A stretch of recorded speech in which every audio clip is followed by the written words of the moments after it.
Thank you very much for joining us today as we look ahead to another tremendous fight.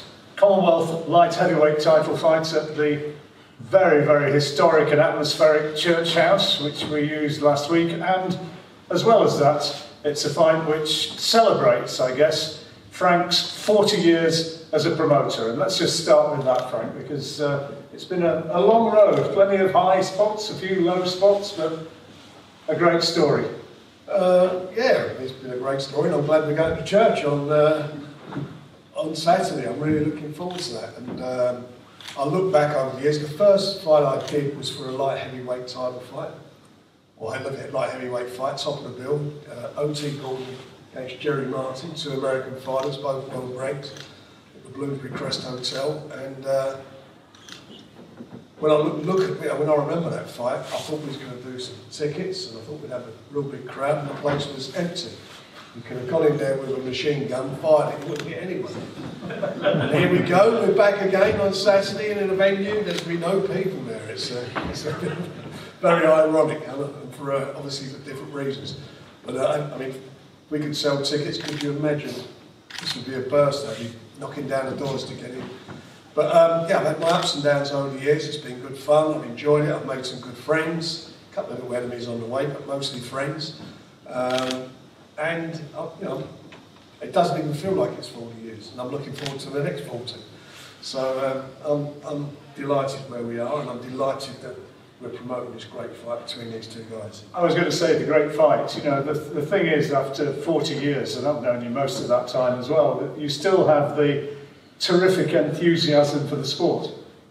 Yeah, I love the sport. You know, it's the most amazing sport of all. You know, guys, you know, fighters are unique sportsmen, very unique sportsmen, and it's a privilege to be around them, at least most of them. And you look at the depths and what they have to do, the depths they have to go to, what they go through to fight, the sacrifices they make.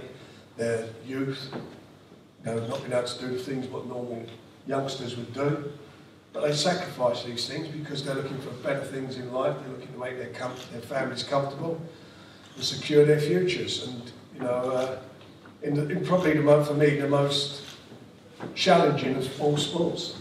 You know, it's not like a football team or a tennis match or a golf match. You get beat and you play a game the next week. It can be a career-defining moments in boxing, and that's why you've got to take your hats off to these guys. They are the top of the pedestal. They're on the top pedestal of all sportsmen.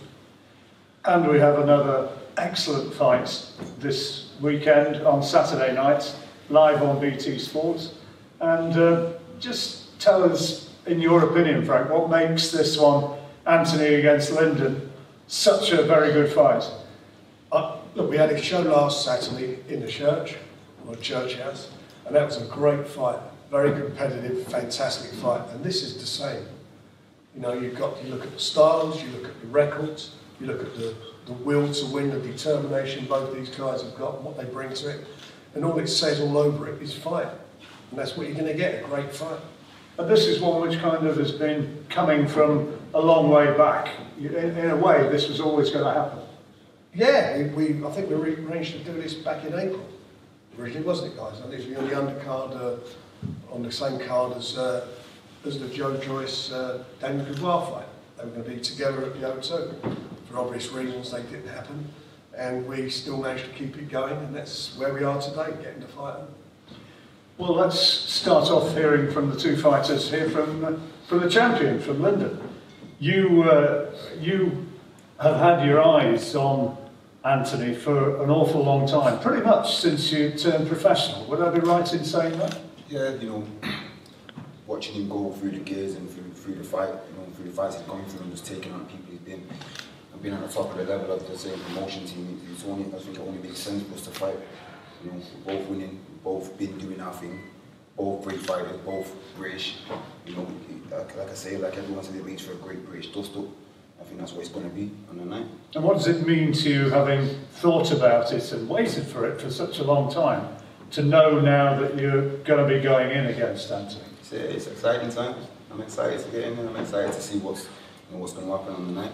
I want to test myself against what's supposed to be the best in the business, so let's do it. I guess it's stating the obvious to say you fancy your chances very much. Nah, I think I'm going to get beat. Why would I be here if I'm, do you know what I mean? What's it all about? Is it a style thing? That you know, you're the taller guy, great jab. Is that what's going to be playing to your advantage? We'll see in the night. I believe I'm better. I believe I'm going to win. I'm not here because I'm not here just to make the numbers up or to be an opponent. I might be on the B side right now, but that's, you know, I'm here to change that. And it is a fantastic opportunity. If you beat Anthony on Saturday night, then the world stops, the boxing world stops and says, hey, this guy's a bit special. You know, I feel like I'm special anyway, but you know, this will cement it. Anthony, you've likewise, you've known that this guy's been coming for a long time. What's your thoughts? My thoughts on? Well, on the fact that he's always had you in his sights, if you like. It's boxing. It's a compliment. He would tell you himself, I've done nothing but entertain. Done more than what was expected of me, and that's how I got to the level I'm at. So for me, it's just Saturday night. It's about doing the same thing. Being a bear, Anthony Yarde, very entertaining, very explosive, and smart as I can be. You've clearly got the knockout power. Yes. Is that going to be the key factor, you think, because he can't keep you off for 12 rounds? We have to just wait and see. To be honest, I think I've shown that no one can keep me off. Even at the highest level. When I start pressing, I can press. But again, it's about learning. I'm sure he's still learning as well. I'm definitely still learning, and it's about putting on the best performances. And yeah, I'm definitely looking forward to the future. Talk about going to the highest level. Obviously, the highest level that you went to was against Colorado. Yes. And what happened. You wound up coming so close in that 8th round, but eventually losing the fight. How much was that a learning experience for you and made you a stronger and better all-round fighter? I just feel like it's another one of them things, challenging myself mentally. I never visioned that happening or anything like that. Again, I'm supremely confident. Even with what I've been through this year, it's just conditioning the mind, getting yourself as mentally and physically focused and strong as possible. A lot of people couldn't even be here with what I've been through this year. Absolutely not. But again, I didn't make no excuses. I just got back in the ring. And there's lions in the camp. After the horrendous year that you have had, with losing your father and your grandmother to this dreadful virus, which has affected all our lives, the chance to go out in your final fight in 2020 and really perform, Yes. that must be a special opportunity for you. Most definitely. Again, I'm one of the people, I don't take nothing for granted. And each time I can go in a boxing ring and do this as a profession, I just thank God. And it's about making the most of it, having fun. And as I said before, it's like I'm telling you, be explosive, be entertaining, and being smart. Let's just talk about the tactics of the fight. Now, I've already alluded to Lyndon with his terrific left jab, which is clearly his biggest, or one of his biggest assets, plus his mobility. But that left jab is a really world-class weapon. How confident are you that you can actually find a way to negate that? Again, I'm supremely confident with my abilities. He said it about me before, about who I've fought and the people I've done it against, etc.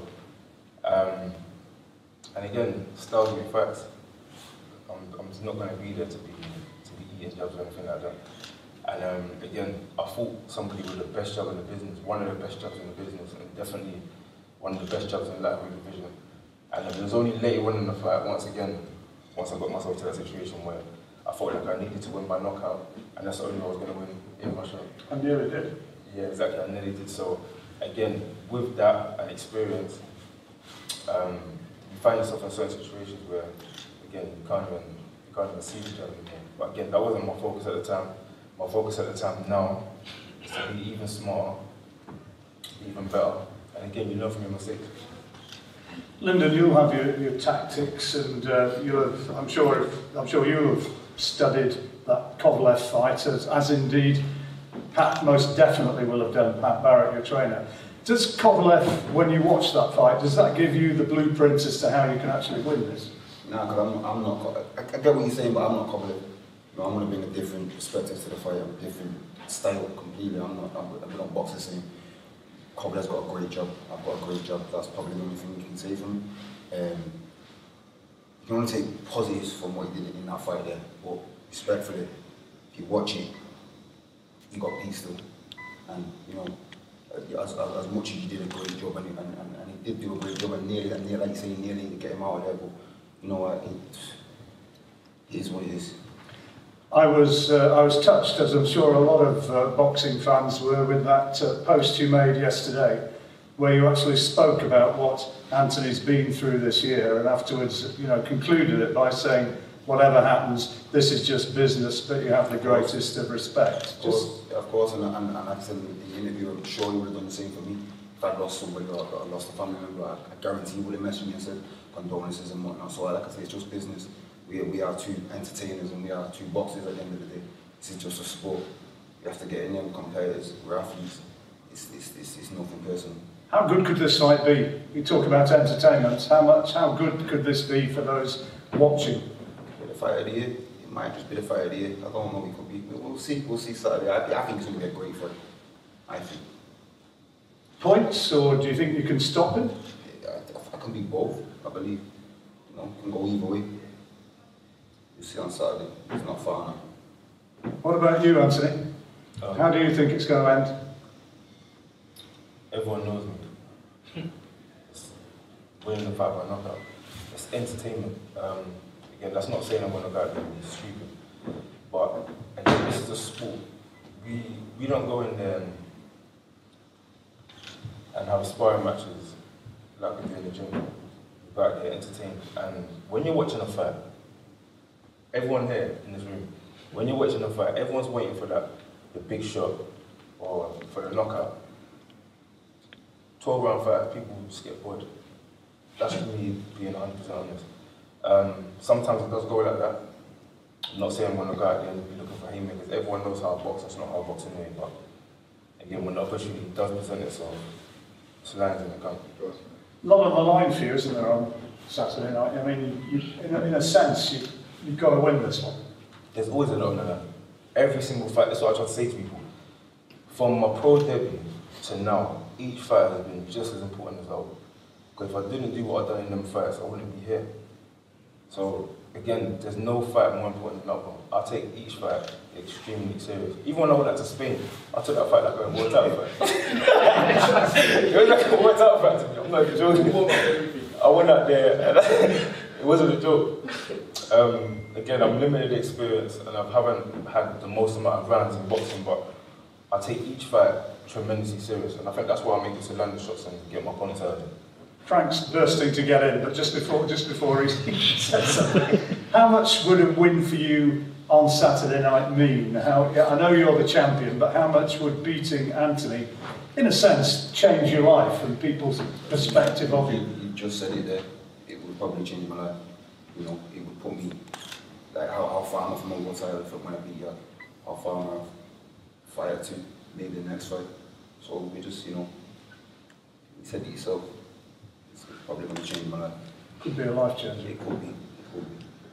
Frank, you were desperate to have the word, but obviously, I mean, there are big plans for whoever wins this fight, and a world title shot in 2021 is a very real option. Both the guys said it. This is a big moment for them. My job is to deliver the winner a bigger fight, and I will do that. I believe the winner of this fight will become a mandatory for a world title. So that's what's on the line. So the winner will be in a position, I hope, I can do what I think I can do, that the winner goes in and gets a mandatory slot. So that's what's on the line. Don't get no better than that. You're looking forward to this one, aren't you? I am, because I'm a fight fan. I mean, who wouldn't look forward to this? This is, like I said, it's got fight written all over it. They're two tremendous, you know, athletes, boxers, and they're both winners. That's what they are. And you don't get two winners. On the night there'll be one winner. Only a handful of people in Church House on Saturday night. Are you still going to, Anthony, you and your crowd still going to be giving it a bit of Lions in the Camp volume? I told you, listen, Lions in the Camp is all day and every day. It's a mentality. Whether you've watched the interviews or you understand it, a lion has no choice but to get up and hunt. No matter how that lion feels. Same with me. You know, again, losing family members, feeling low and stuff, it don't exist, it can't exist because you still got a job to go out there and do. You've got no choice but to go out there and hunt. There's times in the gym when I'm with Addy and Tony, and these guys, there's no, oh yeah, have a break, son, or we can see like you've pushed it this week, you know, have a day off. Nah, it's Lions in the Camp. Addy even told you, listen, me and Addy, we're in the gym, I've made his nose bleed, and he's like, no, F that, let's work. You know what I'm saying? There's a team that's around you. Lions in the Camp. Yeah. No crowd on Saturday, Lyndon. Does that make a big difference? Does it worry you at all? We boxed last time against Spelman with no crowd. These boxed against Spelman with no crowd. This is the situation we've been placed with. So it's a global pandemic. We can't change it. We can't do anything about it. We have to just get on and deal with it. We have to be grateful. There's people, these boxers not boxing right now that haven't got a job, so to speak, because of this COVID. So how can I say it's going to be any sort of a problem? For what it's worth, Dex Spellman, who's faced the pair of you, come up short against both of you. You won on points, Anthony winning in the 6th round. Yeah. He says that he thinks that you will win. He thinks you've got the style to win it. Put your mortgage on that. That's what he's saying. No, I'm just telling you. I'm just telling you. You'd presumably say rubbish. He said that's wrong. Yeah. Okay. He's picked Lyndon to win. Oh, that's good. That's good. That's probably because Lyndon is stopping. So again, he was upset. Played with you. Played you. Yeah, so did I. So did I, but I stopped him. He was upset that he got stopped. He's never been stopped before. He actually said this to me with his own mouth. He wasn't happy he got stopped, etc. But anyone that watched the fight saw that it would have been a lot more devastating if it carried on. As I said, it's entertainment. It's an entertaining sport. And I'm just looking forward to it. Last word with Frank. I can't wait. I mean, it promises to be a very, very good fight indeed. And for that reason, boxing fans really want to be tuning in and watching. Of course they do. Well, that's what we're all here for, to be entertained, to watch this. And it's, as I've said earlier, it's a fantastic sport at its best. And this is a fight at its best. Two guys at the top of their game, well-ranked, both well-ranked. I know the Commonwealth's on the line, but they're both well-ranked fighters. And you don't get no better than this. When you're looking, you know, you're looking to say, well, you know, what's the fights you'd like to see? Give us a list of fights that are out there you want to see. This is on the list, right up the list. This is one of the fights, and we're getting it, we're delivering it. And the two guys, hats off to them again, they're stepping up to the plate, and they're getting it on. And that's what I like about them. They're both again, I think they've got the beats of each other. This is terrific, don't get no better than this. Excellent indeed, a gentlemanly press conference, I think it's fair to say. Be sure to watch the fight on Saturday night. I don't think it's going to be quite as gentlemanly then. Thank you very much indeed for joining us and watching today. Thank you. Thanks, fellas.